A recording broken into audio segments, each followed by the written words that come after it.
É porque o problema das pessoas é muito simples, Duda. Ó, muitas pessoas querem crescer, só que essas mesmas pessoas não entendem que existe um processo. Quando você vê um cara que tem uma empresa muito grande, você pode saber que aquele processo começou pequenininho e de vários processos ele se tornou grande. Então, quando você vê um cara que tem uma loja de brinquedo grande, cara, ele começou, foi compra, venda, processo, entende cliente, melhor aqui, melhor ali, para chegar naquele tamanho.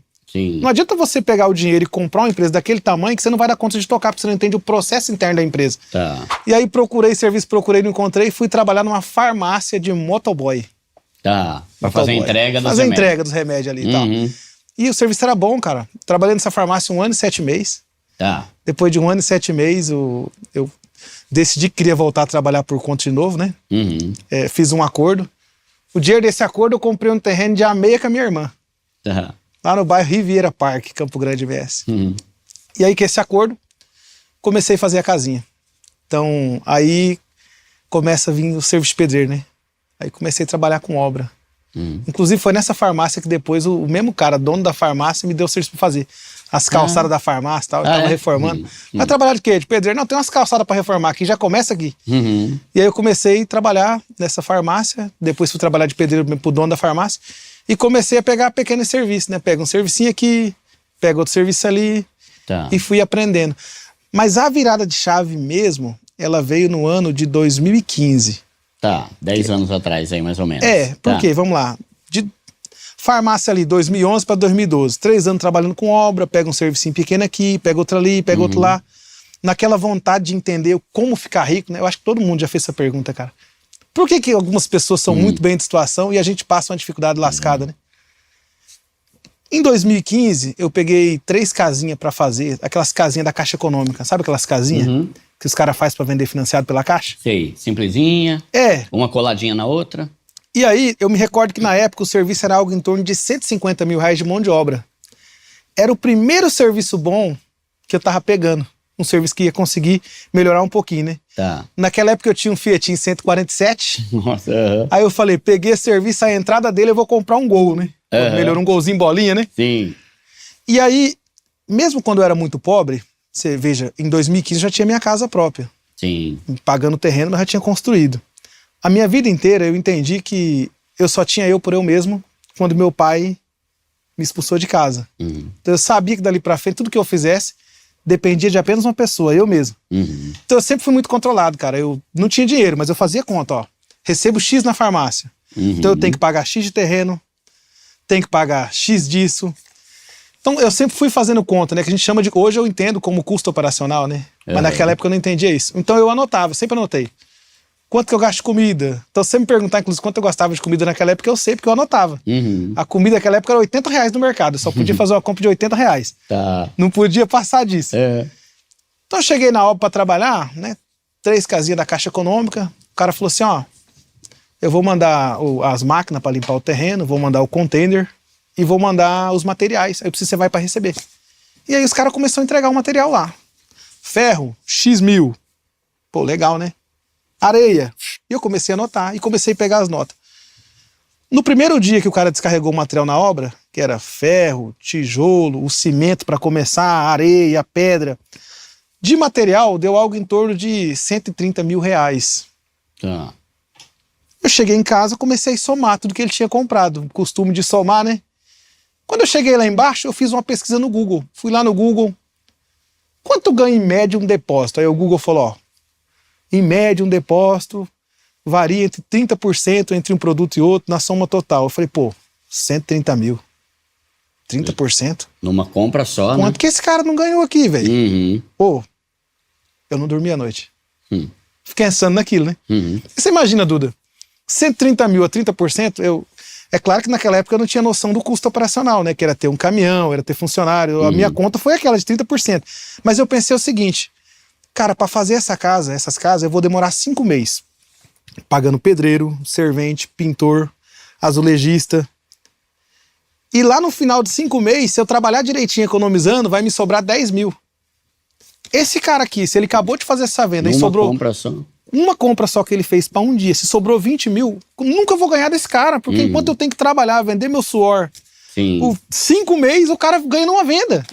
Ali nasceu a luzinha de Cara, eu tenho que mudar de rumo aqui. O negócio aqui, eu tô vendendo a minha mão de obra, mas o negócio aqui é vender o material. Tá. Então, eu creio que foi ali, é porque eu costumo dizer que foram várias viradas de chave. Até hoje viram muitas chaves na minha vida. Ali foi a primeira virada. Entender que o cara que vende material, ele ganhava muito mais do que eu que vendia mão de obra, pelo tempo que eu ia demorar pra fazer mão de obra. Tem uma quantidade de hora limitada no teu dia, né? Não dá pra você trabalhar 36 horas por dia, porque são 8, porque o teu dia tem 24. Enquanto o cara, em uma venda, já consegue ganhar muito mais do que você com várias horas, né? Mas não é somente isso, não. Se for parar pra analisar aqui, ó. Depois que eu finalizar o serviço, eu tinha que dar garantia do serviço. Ah, tá, Se alguém vai lá e usa o material errado, eu tinha que comprar o material pra pagar o material errado. Aí reduz ainda mais teu lucro e teu tempo, né? O cara do depósito, não, cara. Ele comprou a mercadoria, ele entregou. Se o pedreiro usar errado, o problema é de quem? Do pedreiro. Então eu comecei a pensar assim, eu sou o cara que tem a garantia, que tem a obrigação de fazer e que ganho menos. Eu tô no jogo errado aí. Sim. Então foi aí que eu resolvi pensar em vender material. E naquela época, tava em alta esses negócios de lojinha de utilidade. Era lojinha pra tudo que é lado. E aí naquela época também eu aprendi uma das maiores regras da minha vida que eu falo até hoje. Toda vez que tiver um monte de gente indo pra um lado, só tem um significado. Você tem que ir pro outro. Você não vai ganhar dinheiro daquele lado. Vai fazer o mesmo que tá todo mundo fazendo, né? E aí, o que acontece? Eu coloquei na minha cabeça que eu tinha que montar uma lojinha. Comecei a juntar dinheiro, trabalhar, economizar, fazer pequenas compras e venda de carro para sobrar um dinheirinho. E eu juntei 50 mil reais. E aí, no ano de 2016, eu comprei minha primeira loja. De que era a loja? Loja de utilidade. Tá, geral, assim, tá. Utilidade. Depois fui descobrir que utilidade é a coisa que menos vende numa loja de utilidade. Mas na época eu não sabia, né? Eu não tinha know-how. Então eu comprei uma loja, essa loja o cara tava falindo ela. Tá. Então, qual que é o problema de, até quem tá na audiência aí, quando você compra uma empresa falindo, tudo que for de mercadoria boa, o dono já vendeu. Porque a mercadoria boa vai primeiro, vai sobrando só lixo, né? Tá. Então eu comprei uma loja falindo por 50 mil reais, mercadoria boa não tinha. E aí eu abri essa loja. O cliente chegava em mim e falava assim, você tem carregador? Deixa eu olhar aqui. Pô, não tem. Você tem cabo? Não tem, porque o cara já tinha vendido tudo.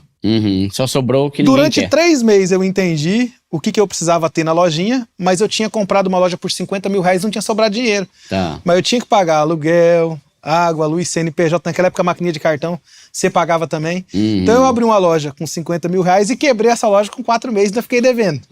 Por quê? O produto era errado, a loja era errada. É por isso que eu falo, ó, você falou Você aqui vê como é importante assistir podcast, né? Eu nunca tinha pensado nisso, você falou, né? Se o cara tá querendo vender com todos os produtos lá, provavelmente é os produtos capenga que não vende, né? E uma pessoa que quer fazer esse negócio talvez nunca pegou essa reflexão. Interessante, né? Não, mas não é só isso, entram vários fatores aqui. Por exemplo, hoje, se eu tiver só 50 mil reais para começar um negócio, no máximo eu tinha começado com 5 mil. Se eu montasse uma lojinha com 5 mil, o cliente chegou lá, carregador de celular, o que eu ia fazer? Eu tenho dinheiro, vou lá e compro. Compra, o que Cabo, precisa. eu vou lá e compro. Então você começa com um pouquinho, a gente fala lá no nosso grupo, a primeira regra para o cara se tornar empresário de alto nível é que tudo que ele vai fazer, ele tem que testar, validar para depois aportar.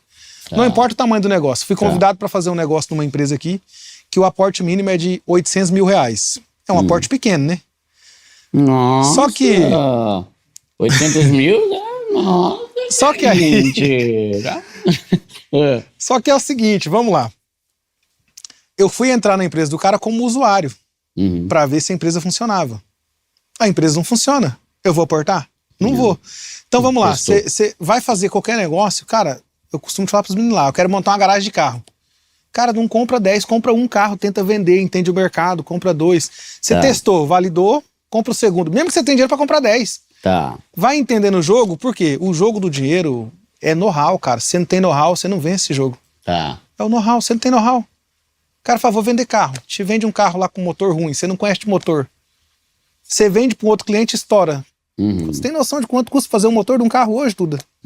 É muito caro. Às vezes tem carro que custa o valor do carro motor. Sim, deixa aí, deixa quieto. Né? Então, e aí, se o cara sabe, o que ele faz? Ele olha o óleo de motor, ele escuta o barulho. Se o cara não sabe, o cara vai lá, coloca um óleo grosso, estoura a bomba em outra pessoa que não tem conhecimento. Então, o know-how, ele é muito mais importante até que o dinheiro. Até porque, na minha concepção, é possível começar qualquer negócio sem dinheiro. Todos os negócios que eu tenho hoje, eu comecei sem dinheiro. Só que eu tinha know-how. Conhecimento. Então, voltando na história da loja, montei a loja. Deu ruim. Quebrei a loja. Mas eu trabalhava de pedreiro, então volta a trabalhar de pedreiro de novo. Tá. Depois, na sequência, eu comecei a ver bitorneira. Eu comprei uma bitorneira para me usar, e o bairro que eu morava lá era um bairro em ascensão, um bairro novo, sabe? Então muitas pessoas passavam lá e falavam assim, meu patrão, você não aluga essa bitorneira não? No começo eu falava, não, rapaz, deu usar na obra. Depois eu fui ver o valor da diária da bitorneira na época, falei, cara, compensa alugar. Se eu alugar na época, a diária era coisa de R$120. Então se eu alugasse um sábado e um domingo era 240, né? Uma bitorneira nova era 3 mil. Tá. Então em questão de 13, 14 final de semana, ela praticamente se pagava. Então depois eu comecei a alugar uma bitorneira. Um vizinho vai falando pro outro, vai falando para outro. Comprei a segunda, comprei a terceira. Montei uma pequena locadora de bitorneira. Cheguei a ter 20 bitorneiras, um monte de andaime. Pô, o negócio era bom, hein? Só que aí eu descobri outra deficiência de novo. A escala. Tinha que carregar peso, né? Coloca em cima, tira de baixo. Dava um dinheirinho, mas não dava uma alta escala. Você entendeu? Tá. Depende de gente, né? Pra Depende de gente. transportar. Inclusive depois a minha outra empresa também não deu escala, tive que mudar de novo. Tá. E aí, esse negócio de lojinha, como eu tive lojinha tempos atrás, eu achei que eu podia encontrar alguma coisa que fosse no ramo de lojinha, mas que eu já tivesse know-how. Então eu vendi a locadora de bitorneira, peguei o dinheiro, peguei o golzinho que eu já tinha da mesma época lá do serviço de pedreiro e falei, agora eu vou pro Paraguai buscar a mercadoria do Paraguai. Chega aqui na cidade, eu coloco e vendo via Mercado Livre. Legal, né? Saí com o golzinho, na primeira viagem voltei, perdi o golzinho, perdi mercadoria, perdi Porque tudo. Tomaram? Porque Tomaram foi tudo, apreendido? Né? Foi apreendido. Pá, acima da cota, né? Uhum. Então resolvo, vendi uma empresa para começar outra, a primeira viagem fiquei sem a outra. Know-how de novo, vamos lá. Se eu tivesse dado uma viagem, colocado Trazido só pouco, R$500, a polícia ia abordar, eu ia falar, não dá pra me vir com 5 mil de mercadoria, porque se abordar aqui a Receita Federal vai tomar tudo. Mas não, né? Vai escutar os outros, vai lá que isso vai dar certo. Vai lá. Vai lá, é isso aí. Dá um jeito. É porque o problema das pessoas é muito simples, Duda. Ó, muitas pessoas querem crescer, só que essas mesmas pessoas não entendem que existe um processo. Quando você vê um cara que tem uma empresa muito grande, você pode saber que aquele processo começou pequenininho e de vários processos ele se tornou grande.